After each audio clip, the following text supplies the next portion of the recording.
कौन सा पुत्र मां बाप को दारुण दुख देने के लिए आता है। मित्रों, इस प्रकार की घटनाएं अक्सर हमें देखने को और सुनने को मिलती रहती हैं कि किसी पिता के सामने उसके जवान पुत्र की मृत्यु हो जाती है, कि किसी पुत्र ने अपने माता पिता को इतना दुख दिया, इतना शायद कोई शत्रु भी नहीं देता। आखिर ऐसा क्यों होता है? तो यह कहानी से समझते हैं कि पिता से पहले पुत्र की मृत्यु क्यों हो जाती है। एक समय की बात है, हिमालय पर्वत के शिखर पर पक्षियों की एक विशाल सभा लगी हुई थी और उन समस्त पक्षियों में आपस में कुछ ज्ञान चर्चा चल रही थी। कुछ पक्षी प्रश्न करते थे और उनमें से जो ज्ञानी पक्षी थे वे उन प्रश्नों के उत्तर देते थे। ज्ञान चर्चा होते होते एक प्रश्न ऐसा खड़ा हो गया जिसे सुनकर सारे पक्षी सोच में पड़ गए, और वह प्रश्न यह था कि मृत्यु लोक में कुछ पुत्रों की मृत्यु पिता से पहले क्यों हो जाती है और कुछ पुत्र माता पिता को दारुण दुख क्यों देते हैं। ऐसा क्यों होता है जिस पिता की आंखों के सामने ही उसके जवान पुत्र की मृत्यु हो जाए, उस पिता को कितना महादुख होता होगा।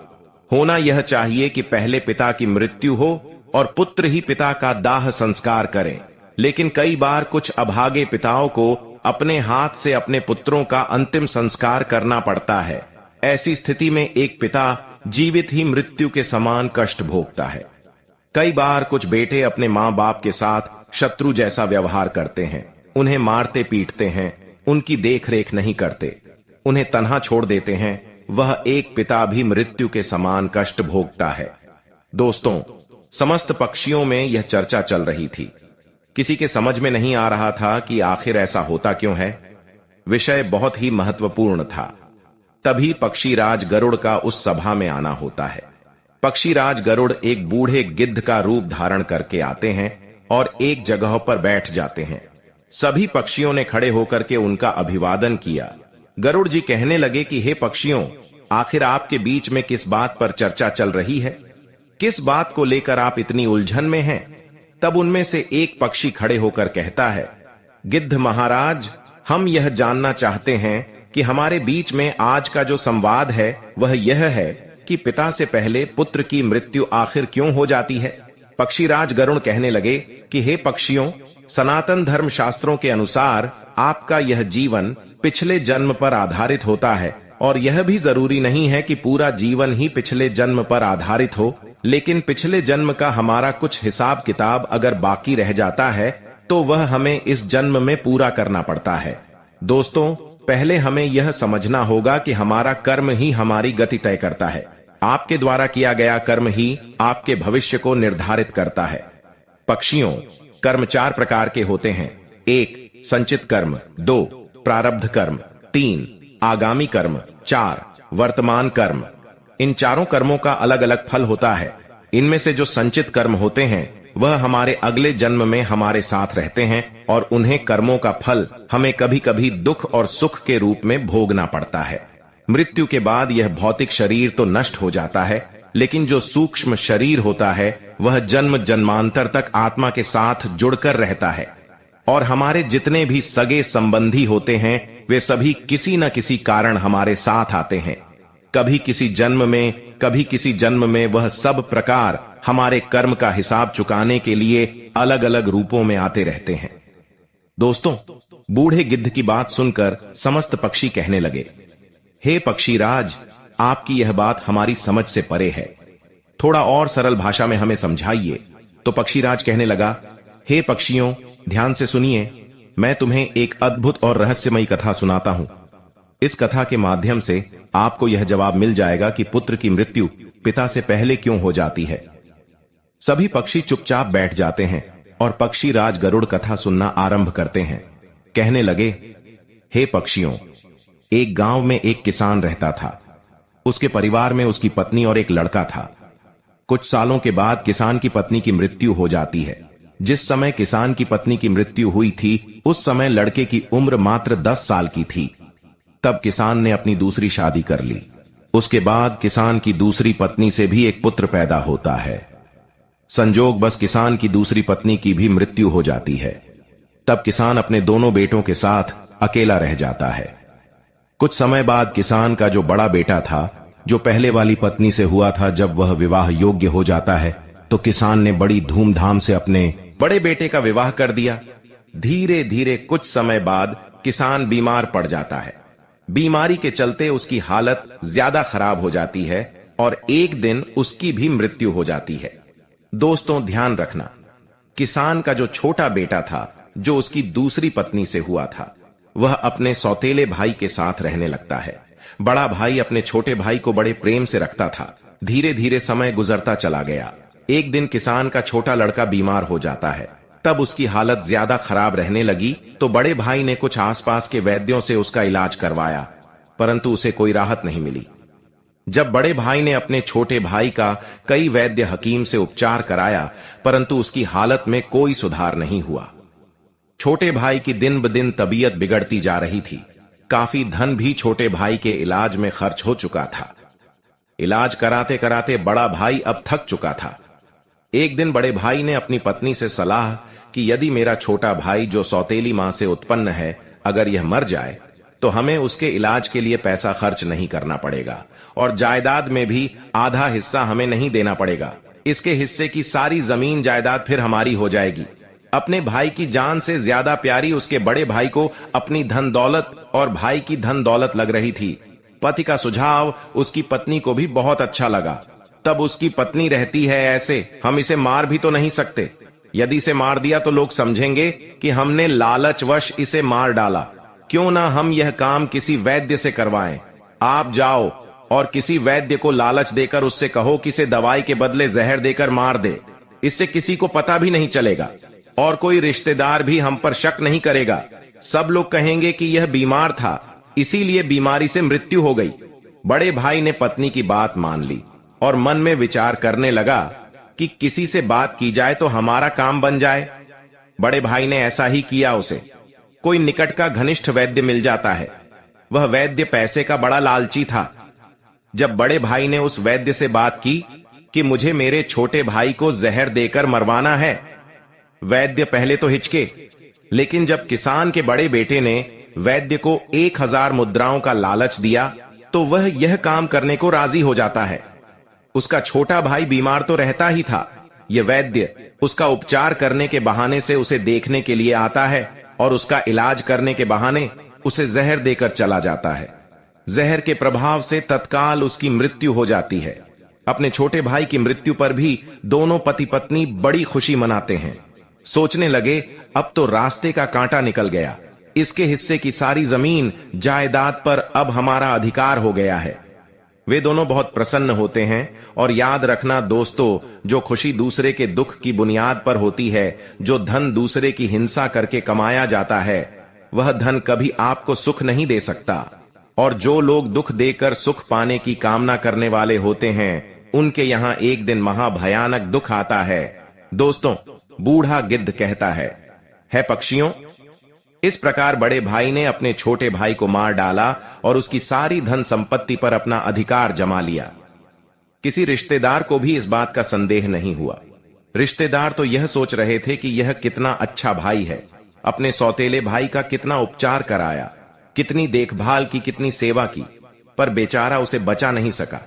क्या करता, रोग ही ऐसा असाध्य था, बेचारे की मृत्यु हो गई। दुनिया वालों को क्या पता था कि वह मरा नहीं बल्कि उसे मारा गया है। बड़ा भाई पूरे विधि विधान से उसका अंतिम संस्कार भी कर देता है। धीरे धीरे समय निकलता चला गया। फिर गिद्ध कहता है, हे पक्षियों, कुछ महीनों के पश्चात उस किसान के बड़े लड़के की पत्नी को एक लड़का पैदा होता है। बेटे की खुशी में दोनों पति पत्नी बहुत प्रसन्न होते हैं। बड़ी धूमधाम से उसे लड़के का जन्मदिन मनाया जाता है। पूरे नगर में मिठाइयां बांटी जाती हैं और बड़े ही लाड़ प्यार से अपने उस पुत्र का पालन पोषण करने में लग जाता है। कुछ वर्षों में वह लड़का जवान हो जाता है। उन्होंने अपने लड़के की एक सुंदर सी कन्या को देखकर शादी कर दी। बड़ी धूमधाम से किसान ने अपने बेटे का विवाह किया। बेटे की शादी में खूब धन खर्च किया। बेटे की बहू जब घर में आ जाती है, जब उसकी शादी हो गई तो वह लड़का कुछ दिनों के बाद अचानक से बीमार रहने लगा। मां बाप ने उसके इलाज के लिए बहुत से वैद्य को बुलाया, बड़े बड़े डॉक्टर को बुलाया और उसका इलाज कराने लगा। जिसने जितना पैसा मांगा उसको उतना पैसा दिया गया। सब कुछ दिया ताकि लड़का ठीक हो जाए। अपने लड़के के इलाज में अपनी आधी संपत्ति तक बेच डाली, लड़का बीमारी से सही हो जाए इसीलिए। परंतु कहते हैं दोस्तों, जिस पर जिसका जितना कर्जा है वह अवश्य चुकाना पड़ता है, चाहे कोई कैसे भी चुकावे। उस लड़के की दिन पर दिन तबीयत खराब होती चली जा रही थी। लड़का बीमारी के कारण मरने की कगार पर आ गया। शरीर बहुत ज्यादा कमजोर हो गया था, मात्र अस्थिपंज शेष रह गई थी। लड़के को चारपाई पर लेटा रखा था और उसका पिता अपने कुछ रिश्तेदारों के साथ और अपनी पत्नी के साथ अपने पुत्र की दयनीय हालत देखकर दुखी होकर उसकी तरफ देख रहा था। अपने रिश्तेदारों से कह रहा था कि यह क्या हुआ, मेरा इकलौता पुत्र है, भगवान ने मुझे किस बात की सजा दी है। उसी समय वह लड़का बोल उठा, अपने पिता से बोला कि भाई, अपना हिसाब साफ हो गया, बस आप कफन और लकड़ी का हिसाब बाकी है, उसकी तैयारी कर लो। यह सुनकर कि उसके पिता ने सोचा कि लगता है बीमारी के कारण लड़के का दिमाग भी ठीक से काम नहीं कर रहा है। देखो ना, मैं इसका बाप हूं और यह मुझे भाई कहकर बुला रहा है। तब लड़का कहता है, नहीं भाई, आप मेरे बाप इस जन्म में हैं, मैं तुम्हारा पिछले जन्म का भाई हूं, याद कीजिए। ये सभी रिश्तेदार बैठे हुए, मैं तुम्हारा छोटा भाई हूं, तुम्हारी सौतेली मां का बेटा तुम्हारा छोटा भाई, जिसके लिए आपने मुझे जहर देकर मरवाया था। अब वही संपत्ति बिक कर मेरे इलाज में लग चुकी है। आपके ऊपर मेरा जो धन था वह मैं धीरे धीरे अपने इलाज में लगवा चुका हूं। यह सुनते ही उसका पिता एकदम से फूट फूट कर रोने लगता है और कहता है कि है मेरा तो कुल का नाश हो गया। मैंने यह क्या किया, जो किया वह मेरे आगे आ गया। पर भाई मुझे यह तो बता दो, मैंने जो किया था वह तो मुझे देखने को मिल गया, पर एक बात मेरे समझ में नहीं आती है, इस तेरी पत्नी का क्या दोष है जो बेचारी ब्याह कर तेरे साथ आई है? यह तो निर्दोष है, अब इसको जिंदा जलाया जाएगा। गिद्ध बोला, हे पक्षियों, उस समय सती प्रथा चलती थी, जिसमें पति के मरने के बाद पत्नी को पति के पिता पर जिंदा जलाया जाता था।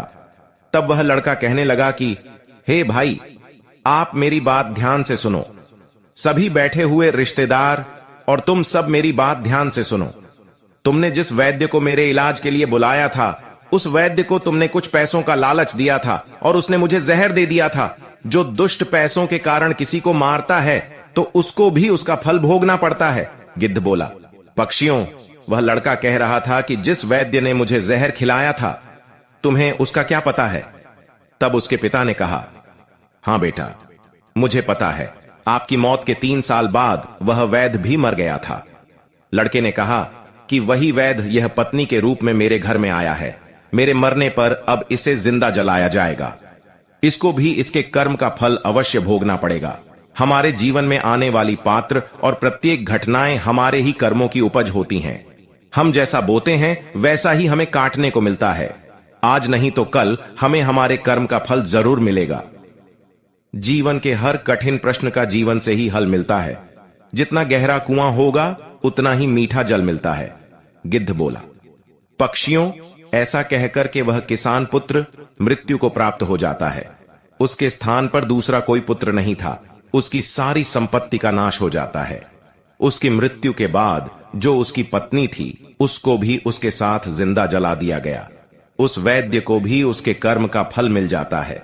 जिसने लालच बस उस किस्न के पुत्र को जहर दिया था, वह वैद्य मरकर उसकी पत्नी बना था।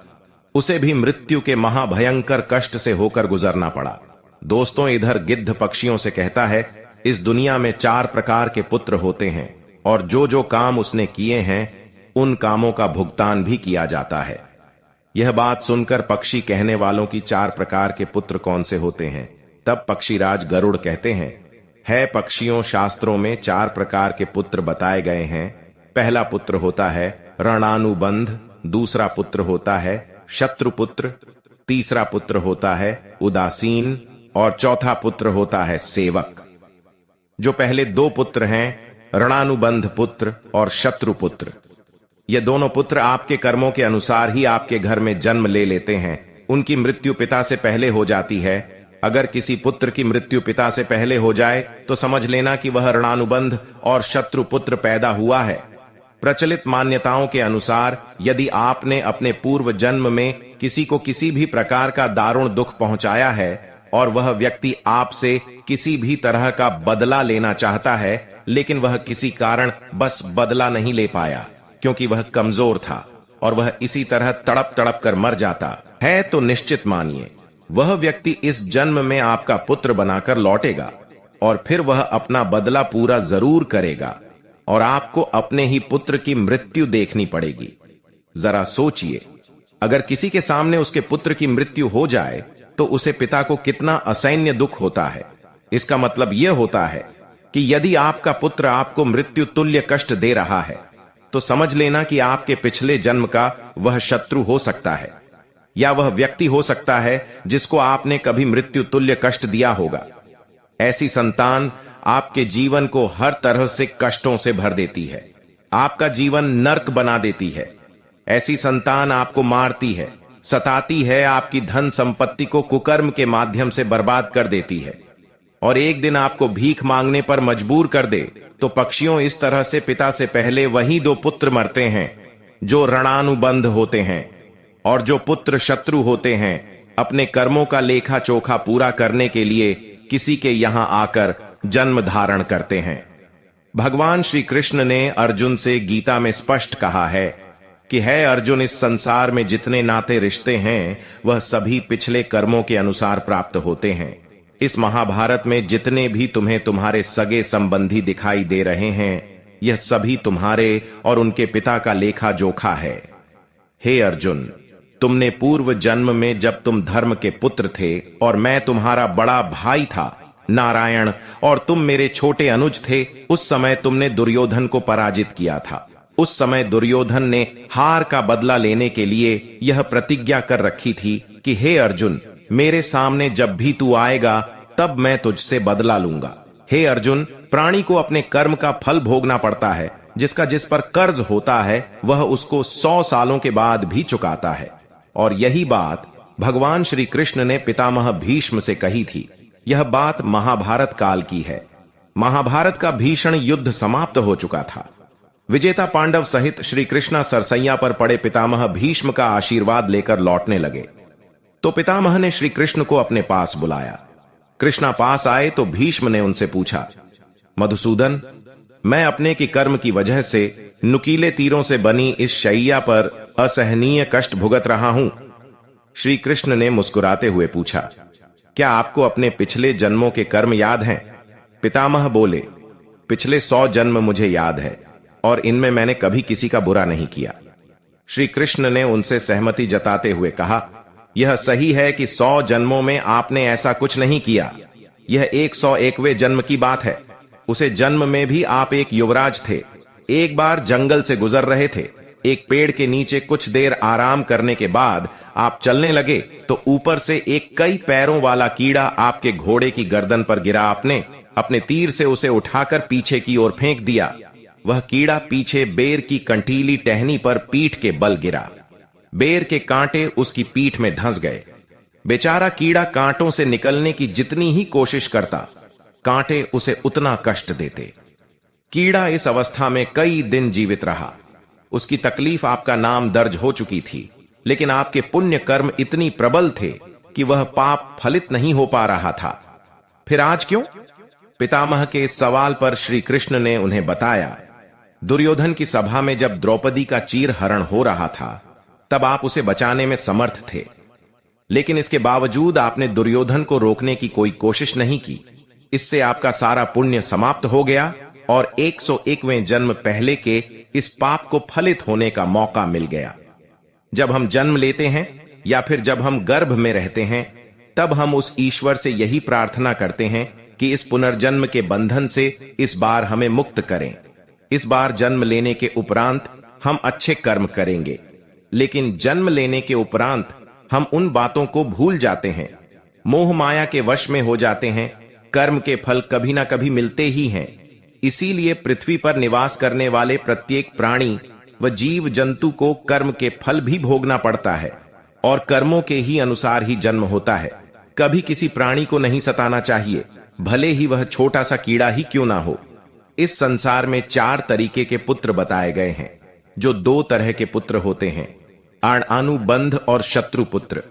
जिसके हम कर्जदार हैं, किसी का कर्ज हमने खाया है, किसी के पैसे लिए हैं और वह पैसे वापस नहीं दिए, तो वह पैसे हमें चुकाने पड़ेंगे। यदि इसी जन्म में चुका दिए तब तो बहुत अच्छा है, और यदि वह दूसरे जन्म में चले गए तो आपको भी यही दारुण दुख झेलने को मिलेगा। वह पुत्र के रूप में जन्म लेगा, भाई के रूप में जन्म लेगा, या आपके प्रिय किसी सगे संबंधी के रूप में जन्म लेगा, या फिर आप गधा बनेंगे या बैल बनेंगे या कुत्ता बनेंगे। जो आप उन पैसों को चुकाएंगे, आपका कर्ज तो जरूर चुकाना पड़ेगा।